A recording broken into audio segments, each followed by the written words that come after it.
So I'm here at Field of Screams for my second year of Extreme Blackout. It is a gorgeous night for this. I mean, it's a bit cloudy, slightly overcast. Huge moon, you can't really see it because, of course. But I'm actually walking up to Ticket Booth right now. Seems like it's gonna be a busy night just based on the parking lot. So it should be fun. So, just finished up Extreme Blackout. I'm heading out now actually. I got a bunch of stuff on my face. Hopefully I'm breaking this up in post so you can kind of see that.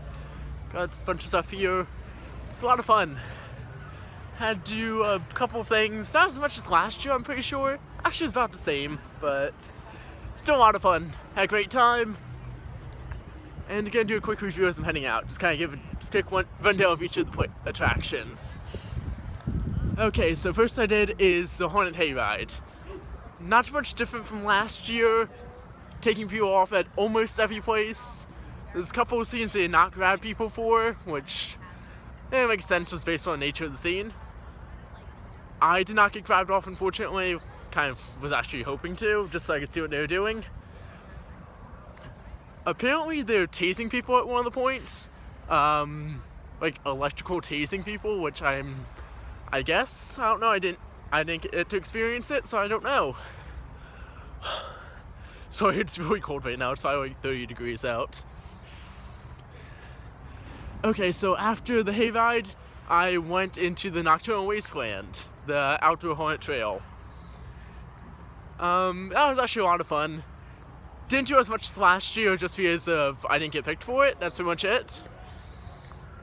The one thing that I did have to do in Nocturnal Wasteland that was pretty new this year was that you actually start off with a bag over your head. They put a silk bag over your head and you have to go through the first couple scenes with that on, which was interesting. You do have a rope to guide you, which is fine.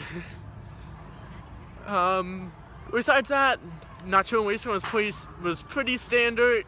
Didn't do too much different stuff there. I did get the tattoo on my hand that I had last year, and all the actors, of course, just ramping everything up. Pretty much just standard. And after the Nocturnal Wasteland, I went into the Frightmare Asylum, the first of the two indoor walkthrough attractions. And that was pretty good. I had to do a bunch of stuff in there, actually. So I'm very cross from Nocturnal Wasteland right now, so you can kind of feel some of the chainsaws. But in the Frightmare Asylum, I had stuff shoved in my mouth. I got put into a chair for a couple things, got stuff squirted into my mouth. Stuff like that, that's all. Same things as last year, just you're gonna have to eat stuff, drink stuff, you're gonna be grabbed for a lot of things a lot more than normal. That's pretty much it that I had to do in Frightmare Asylum. And, okay, so you might notice I'm not doing a quick rundown of like the entire attraction, because besides what I'm mentioning here, it's exactly the same as the normal just attraction you'll go to normal any other day of the year except for this one. Well, any day of the haunt season, I mean. Then the last attraction I went to was the Den of Darkness, which was a lot of fun. It's actually my personal favorite of all the ones here. And with the Den of Darkness, pretty much the same thing as the Frightmare Asylum. You're just gonna do a bunch of things. You have to eat a couple things. Just a bunch of different stuff. I saw some people getting like locked in cages and things like that. I personally got handcuffed to a bar and had a chainsaw thrown at me pretty much. That was fun. The worst thing I had to actually do was drink vinegar, which is the same as last year, which wasn't too bad. And that's really it.